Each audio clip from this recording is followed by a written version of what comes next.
There is a moment, usually somewhere around the age of 60, when a man or woman sits alone in a quiet house and asks a question they spent 40 years too busy to ask, "What now?" The job that defined you is gone. The children who filled your evenings have their own children now. The calendar that once controlled your every hour is suddenly, terrifyingly empty. Most people fill that emptiness with television, worry, and slow decline. But a small number of people do something different. They grow younger. Not in body, time is undefeated there, but in mind, in spirit, in the sharpness of their eyes when they speak. And the secret they discovered is not a supplement, not a diet, not a miracle. It is something the Stoics understood 2,000 years ago. How you spend your hands and your attention in the second half of life determines whether you decay or whether you flourish.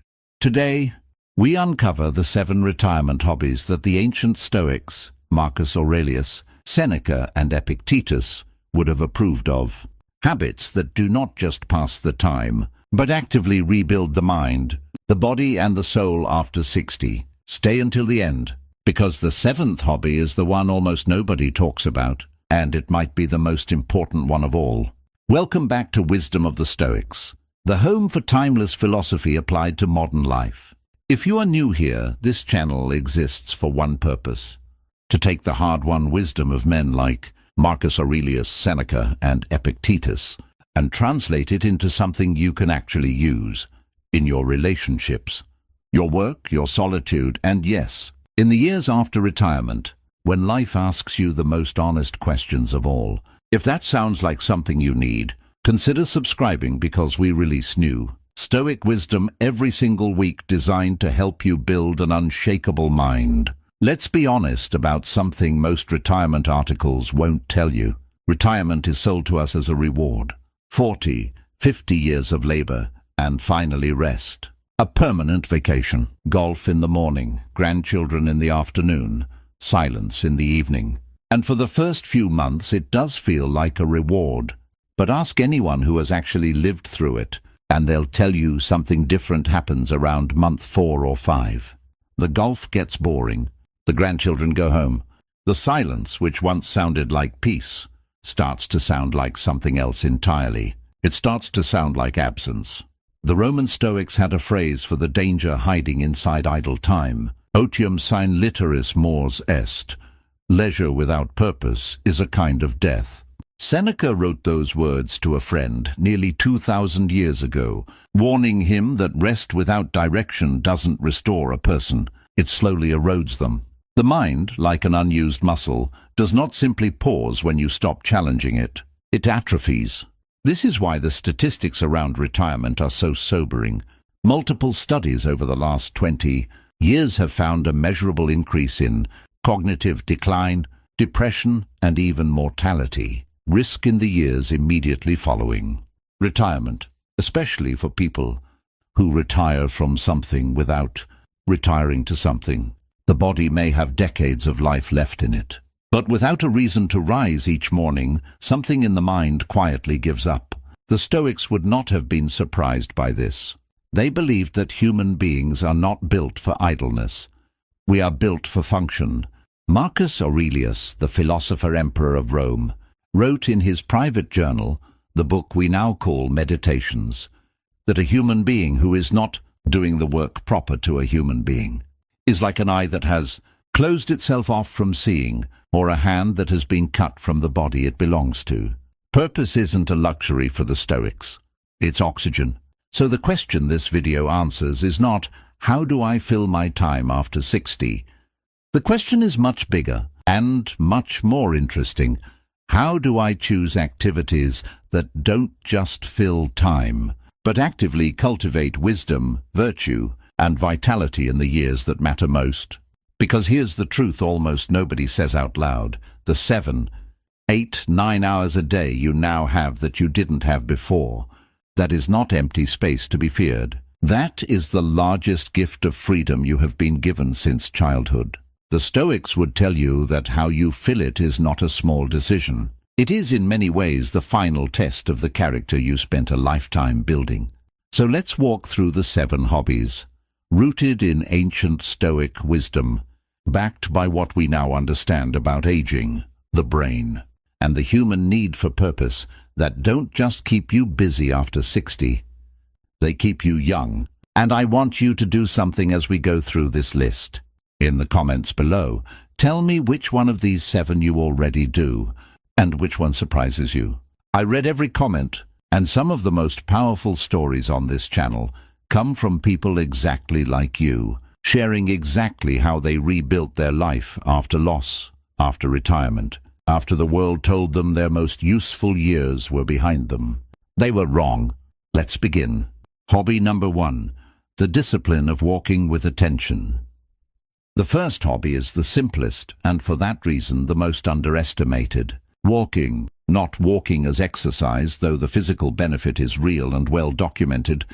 Improved cardiovascular health, better balance, reduced fall risk, stronger bones. Every physician on earth will tell you to walk. But the Stoics understood something deeper about walking that modern fitness culture has almost entirely forgotten. Walking, done correctly, is a practice of attention. Marcus Aurelius ruled the largest empire on earth, and yet some of the most important lines in meditations were almost certainly composed in his mind while walking the frontier, camps of the Danube, observing the natural world around him, the shape of clouds, the behavior of animals, the turning of the seasons. He wrote that nature does nothing without purpose, and that a mind trained to notice the world becomes a mind that is harder to disturb, harder to frighten, harder to bore. Here is the exercise, and I want you to actually try this, not just hear about it. The next time you walk, whether it's around your block, through a park or along a trail, leave your phone in your pocket. Don't listen to a podcast. Don't listen to music. Walk in silence, and give yourself one simple task. Name in your mind 5 things you notice that you have never noticed before. The color of a particular leaf, the sound a certain bird makes, the way the light hits a fence at that hour of the morning. This sounds almost too simple to matter, but this is precisely the kind of practice the Stoics called prosouche, sustained attention, and it is one of the most powerful tools we have for keeping an aging mind sharp. Neuroscience backs this up in ways the Stoics could never have proven but clearly intuited. Novel sensory input, new sights, new sounds, new textures of experience stimulates neurogenesis, the growth of new neural pathways, particularly in the hippocampus, the part of the brain most associated with memory. A walk on the same treadmill, staring at the same wall, does very little for this. A walk where the mind is actively searching, actively noticing, actively alive to its surroundings, does a great deal. There's a story I think about often, about a retired school teacher, we'll call her Eleanor, because her real story was shared with me by a viewer of this very channel who retired at 62 after 38 years teaching elementary school. Within a year, she told her daughter she felt like she was disappearing. Her memory felt foggier. Her mood was flat. Her daughter, worried, encouraged her to start walking every morning and gave her one rule: no phone, no music, just walking and looking. Eleanor resisted at first. It felt pointless, almost silly. But she kept at it because her daughter asked her to. 3 months later, she told her daughter something remarkable. She said the walk had become the best part of her day, not because of the exercise, but because she had started noticing things again, the specific way frost formed on a particular hedge, the return of a robin's nest each spring. She said it was the first time since retiring that she felt curious about anything. That is the Stoic secret hiding inside something as ordinary as walking. It is not about the steps. It is about training the mind to stay awake to the world, instead of sleepwalking through the remaining decades of a life. If this idea resonates with you, the idea that small, deliberate daily practices can rebuild a mind that felt like it was fading, do me a favor and hit the like button right now. It genuinely helps this channel reach more people who need to hear exactly this. Now let's move to the second hobby, and this one was arguably Seneca's favorite discipline of all. Hobby number 2, reading as the conversation with the dead. Seneca, writing to his friend Lucilius in what we now call Letters from a Stoic, gave some of the most practical advice on reading ever written, advice that is almost never followed, even by people who consider themselves avid readers. He said something that sounds strange at first. Don't read many books. Read a few books, deeply, repeatedly, until they become part of you. He compared shallow, scattered reading to a traveler who visits many countries but has no home anywhere. Such a person, he said, has many acquaintances but no friends. The same is true of books. A person who skims 50 books a year retains almost nothing. A person who reads 5 books a year, slowly, taking notes, arguing with the author in the margins, rereading passages that strike them, that person is transformed by what they read. This matters enormously after 60, and here is why.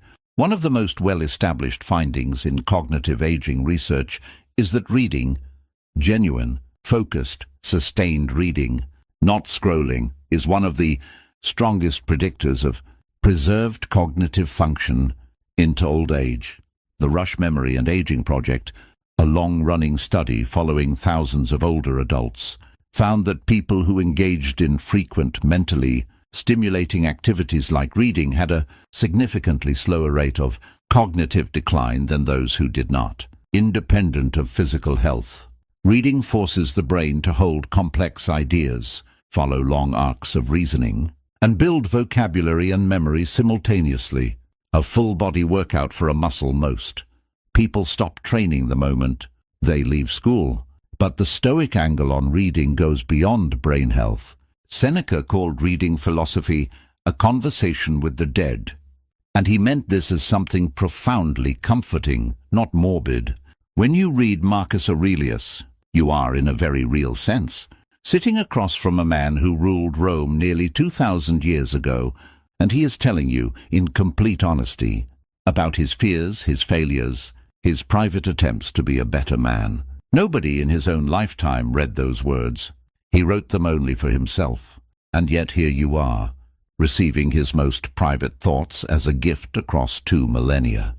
For someone who is retired, who may have lost a spouse, who may feel that their circle of friends is shrinking as the years pass, and this is a real and painful fact of aging, that our social circles do tend to contract, reading philosophy offers something extraordinary, an unbroken chain of company that never dies, never moves away, and is never too busy to talk to you. Seneca is always there. Epictetus is always there.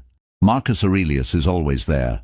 You can open the book at 2 in the morning if sleep won't come, and he will speak to you exactly as he spoke to himself. I want to be specific here, because vague advice like read more is useless. If you are starting after 60, do not begin with an enormous scholarly translation. Begin with a modern, accessible translation of Meditations by Marcus Aurelius. It was written in short, journal-like entries and was never meant to be a formal treatise, so it reads more like the honest diary of a struggling, thoughtful man than an academic text. Read 1 entry per day. Just 1. Sit with it. Ask yourself quite literally, does this apply to my life right now? Keep a small notebook next to the book, and when a line strikes you, copy it out by hand. There is something about the physical act of handwriting a sentence that cements it into memory far more effectively than simply reading it passively. And here's a question I genuinely love to know the answer to. Put it in the comments. What is the one book, philosophical or otherwise, that you return to again and again? I want to build a list from this community, because some of the best recommendations I've ever received came from people exactly like you, in the comments of this channel. Now, from the life of the mind, let's move our hands into the soil, because the third hobby was one that both Cicero and the Stoics considered essential to a well-ordered old age. Hobby number 3, gardening and the practice of amor fati.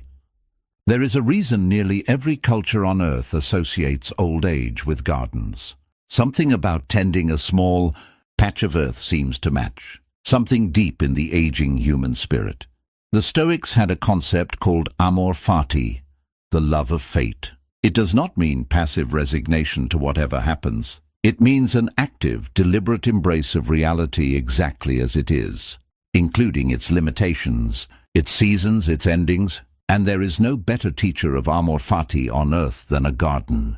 A garden does not care about your schedule, your ambition, or your impatience. It operates on its own time. You cannot rush a tomato. You cannot bully a rose into blooming early through sheer willpower. A garden teaches you, gently but relentlessly, that some things are within your control: the quality of the soil, the regularity of the watering, the placement in sun or shade, and some things are not: the weather, the pests, the unpredictable behavior of nature itself. This is almost exactly Epictetus's foundational teaching, the very first line of his Enchiridion. Some things are up to us, and some things are not. The path to peace lies in knowing the difference and directing your energy only toward what is actually yours to control. A retired person who takes up gardening is, whether they realize it or not, enrolling themselves in a daily masterclass on the dichotomy of control.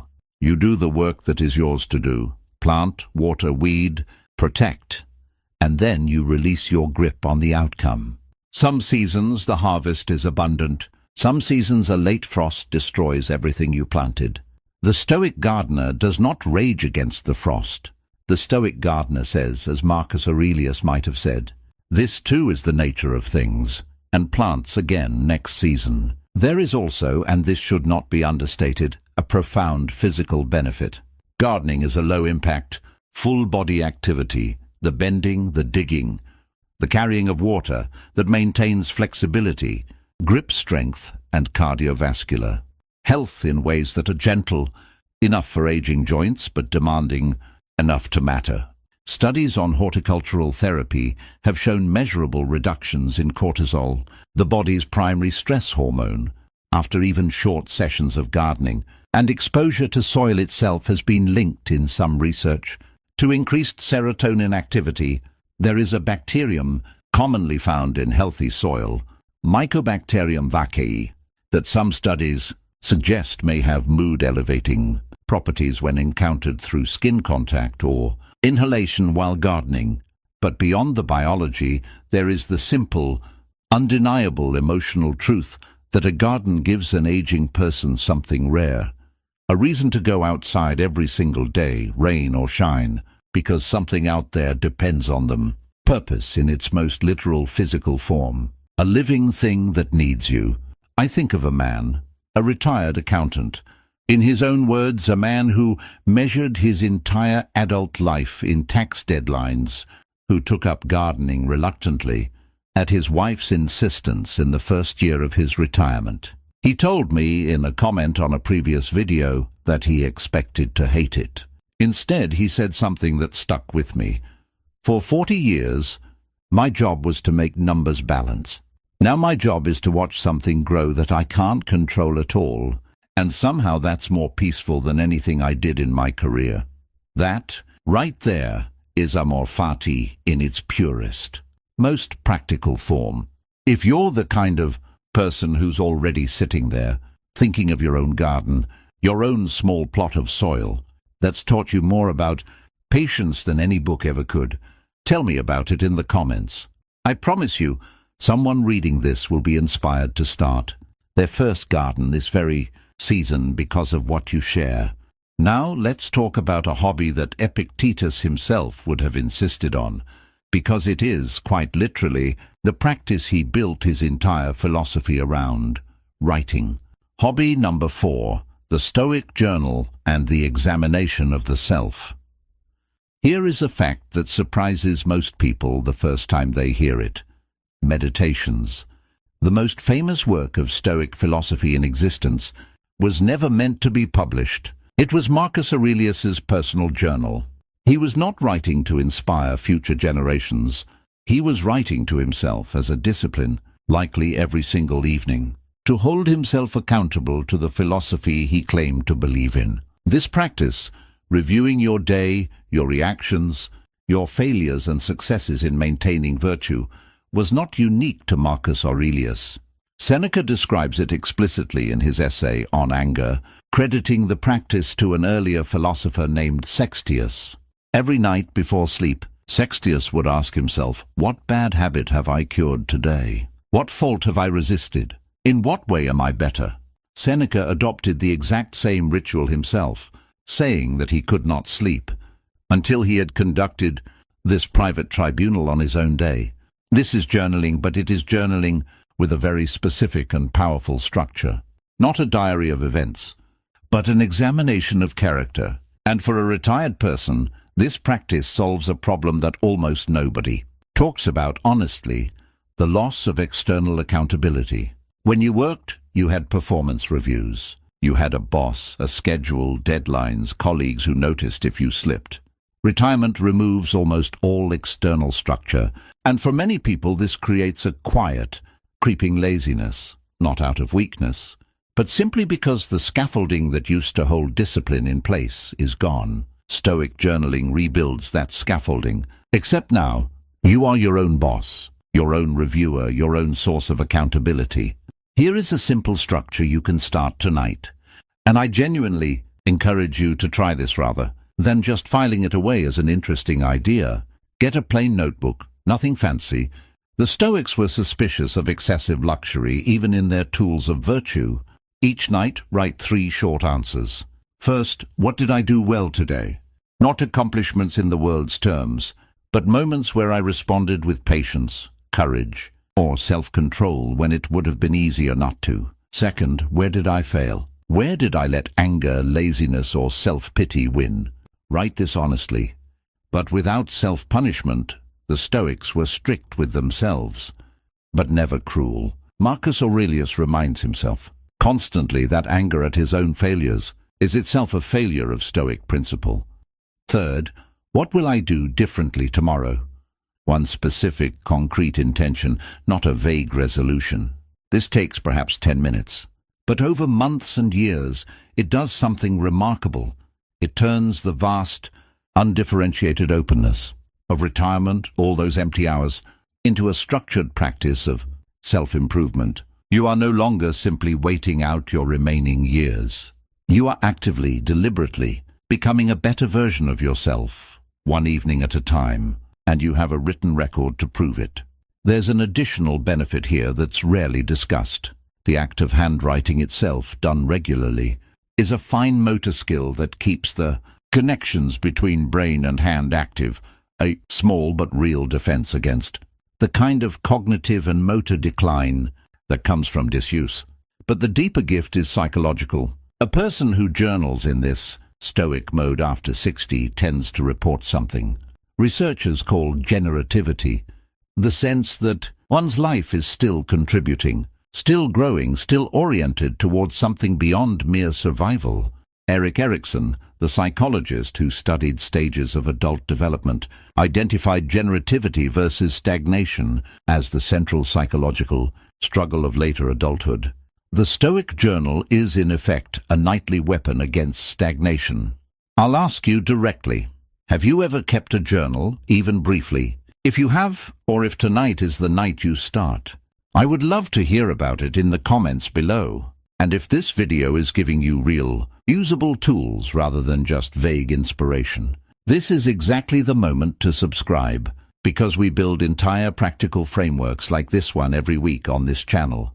Now let's turn from the inner world of the journal to something entirely different, working with the hands and the deep Stoic respect for craftsmanship. Hobby number 5. Craftsmanship and the discipline of mastery. Epictetus, one of the 3 great Stoic voices we return to again and again on this channel, was born a slave. Before he became a philosopher, before he taught some of the most influential students of his era, he lived among craftsmen, tradesmen, and laborers. Some historians believe his early exposure to skilled trade work shaped the way he taught philosophy itself, using the metaphor of the craftsman constantly. He compares living virtuously to being a skilled carpenter or sculptor, someone who has trained their hands and their judgment together over years until excellence becomes second nature. Woodworking, pottery, metalworking, model building, instrument repair, leatherwork, It does not matter which specific craft you choose. What matters is the underlying structure of the activity, because craftsmanship offers something almost no other retirement activity offers in the same concentrated form: immediate, tangible, honest feedback. When you work with wood, the wood does not lie to you. If your joint is imprecise, it will not fit. If your measurement is wrong, the piece will not stand straight. There is no ambiguity, no politics, no vague social feedback to interpret. You either did it correctly or you did not, and the material will tell you the truth every single time. This is, psychologically, an enormous relief for people who spend decades in careers full of office politics, unclear feedback, and the exhausting management of other people's opinions of them. A craft gives you a relationship with reality that is completely honest. This matters for the aging brain in a very specific, well-documented way. Fine motor skill development, the kind required in carving, sanding, shaping, joining, activates and strengthens neural pathways associated with the motor cortex and cerebellum, areas that are particularly vulnerable to age-related decline. Occupational therapists frequently recommend craft-based activities, specifically for older adults, because they combine physical dexterity, spatial reasoning, planning, and patience all within a single activity. But the Stoic dimension goes deeper still. Seneca wrote about the value of a steady hand and a steady mind, the idea that the discipline required to master any craft mirrors the discipline required to master oneself. You cannot rush the sanding of a table without ruining the finish. You cannot force a piece of clay into shape through impatience without collapsing the form. Craftsmanship demands patience, and in demanding it repeatedly, it trains it. The same way lifting a weight repeatedly trains a muscle. There's a particular story that captures this beautifully. A retired factory foreman who, after 40 years of overseeing an assembly line, he never actually built anything on himself, took up woodworking at 65 almost as a joke, building a birdhouse from a kit his grandson gave him for his birthday. He told me that the birdhouse came out crooked, ugly, barely functional, and that he was, in his own words, furious with a piece of wood for the first time in my life. But instead of quitting, he built another one, and another. 3 years later, he was building furniture, actual, functional, beautiful furniture, for his entire extended family. He said the proudest moment of his retirement, prouder even than certain achievements from his working career, was the day his daughter asked him to build her a dining table, because she trusted his hands more than any store-bought option. That is mastery, built slowly, honestly, through repeated failure and repeated correction. Precisely the Stoic model of becoming virtuous. You do not become wise or patient or disciplined all at once. You become it the way you become a craftsman, one imperfect attempt at a time, refined through humility and repetition. If you've ever picked up a craft later in life, whether it turned out beautifully or, like that first birdhouse, came out a little crooked, I want to hear about it. Share it in the comments, because these stories are exactly what this community is built on. We've covered the body in motion, the mind in reading, the hands in soil, the self in reflection, and the hands again in craft. Now, hobby number 6 turns outward, towards something the Stoics considered one of the highest duties of a well-lived life: teaching what you know to someone else. Hobby number 6, mentorship and the Stoic duty to others. The Stoics did not believe in a philosophy of pure self-improvement, isolated from the world. This is one of the most commonly misunderstood aspects of Stoicism in modern culture. People often imagine it as a kind of emotional armor, a way to withdraw and become untouchable. But the actual Stoics believed the opposite. They believed human beings are, in Marcus Aurelius's words, made for cooperation. The way the upper and lower rows of teeth are made to work together. A life lived only for yourself, cut off from contributing to others, was for the Stoics a life only half-lived. This is why mentorship belongs on this list, and why it may be the single most underrated retirement activity that exists. After 60, most people have accumulated decades of hard-won, specific knowledge, knowledge about a trade, a craft, a way of navigating hardship, a way of raising children, a way of running a business, a way of surviving loss. And in most modern societies, that knowledge simply evaporates, unused, because there is no formal mechanism connecting the people who have it to the people who need it. Mentorship, whether it's formal, through organizations that pair retirees with young people in their former field, or informal, simply through spending time with grandchildren, nieces, nephews, or neighborhood kids, and actually teaching them something real, not just supervising them, restores the sense of generativity we discussed earlier in a way that almost nothing else can match. You are not just occupying time, you are transmitting something. You are making yourself, quite literally, useful to the continuation of the world after you. There is also a selfish benefit here if we're honest, and the Stoics would not be embarrassed to name it. Teaching is one of the most effective ways to sharpen your own understanding. Seneca wrote to Lucilius that in teaching others, we teach ourselves twice over. The act of explaining an idea clearly forces you to understand it more clearly than you did before. A retired engineer who mentors a young apprentice does not just help the apprentice. He re-examines his own decades of knowledge, organizes it, tests it against new questions, and in the process keeps his own mind active in a way that passive retirement never could. Consider what we now understand about cognitive reserve, the brain's capacity to withstand age-related changes by having built dense, flexible neural networks over a lifetime of complex activity. Teaching is one of the most cognitively complex activities a human being can perform. It requires you to model another person's mind, anticipate their confusion, restructure your explanation on the fly, and respond with patience to repeated questions. This is an extraordinarily rich cognitive workout, arguably richer than nearly anything else on this list. I think of a woman, a retired nurse of nearly 4 decades, who began volunteering at a local community clinic, not to work shifts herself, but to mentor newly graduated nurses navigating their first difficult months. She told me that in her working years, she never had time to slow down and explain why she made certain clinical judgments. She simply made them under pressure and moved to the next patient. In retirement, mentoring gave her the chance to finally articulate the wisdom she had accumulated, but never had time to put into words. She said, and I remember this clearly, I spent 40 years being useful with my hands. Now I get to be useful with my mind, and somehow that feels like the better half of the job.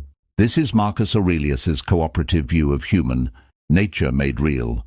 We are not isolated units seeking our own comfort. We are, as he wrote, parts of one body, existing to work together for the whole. A retirement spent solely in private leisure denies you this, the specific, deep satisfaction of being needed. If there's someone in your life you could be mentoring right now, a grandchild, a young colleague from your old field, a neighbor just starting out, I'd challenge you, right now, pause this video and think of their name. And then tell me in the comments who they are, even just their first name or their relationship to you. Naming it is often the first step toward actually doing it.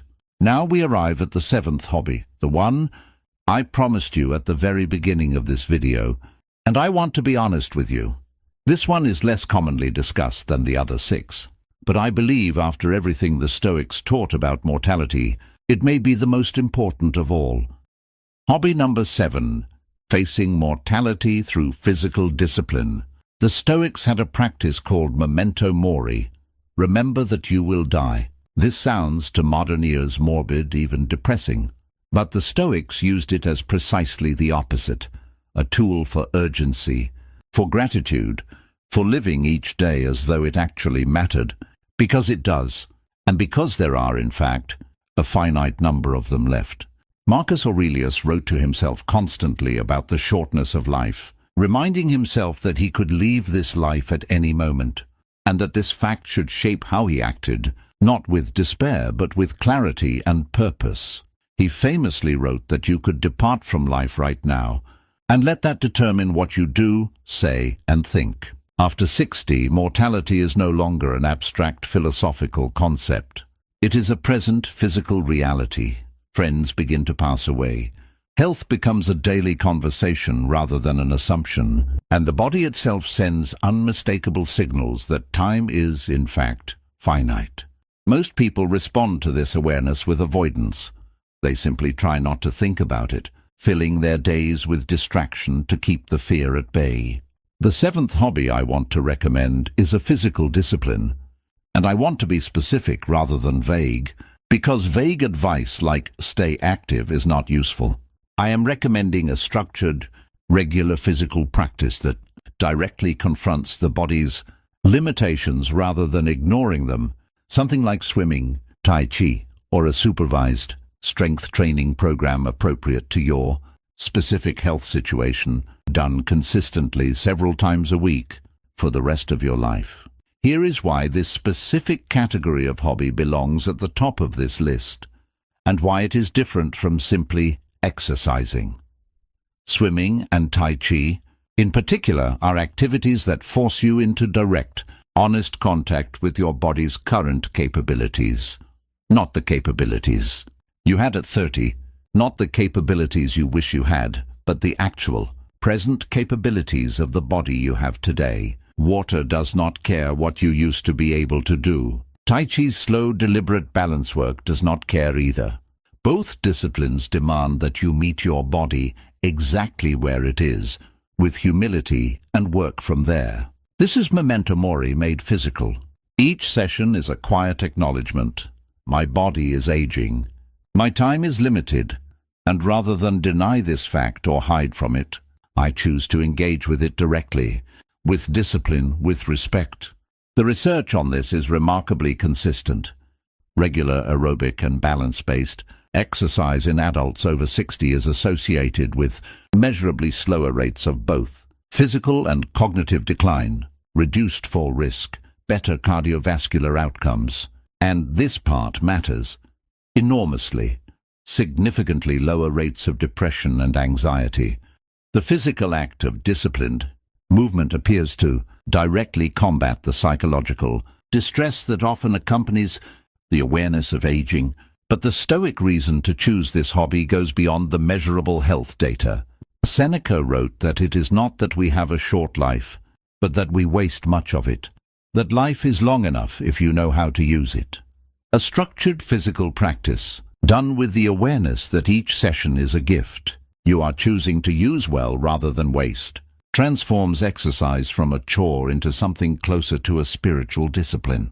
You are not simply trying to live longer in some abstract, fear-driven way. You are practicing living well, right now, in the body you actually have, today.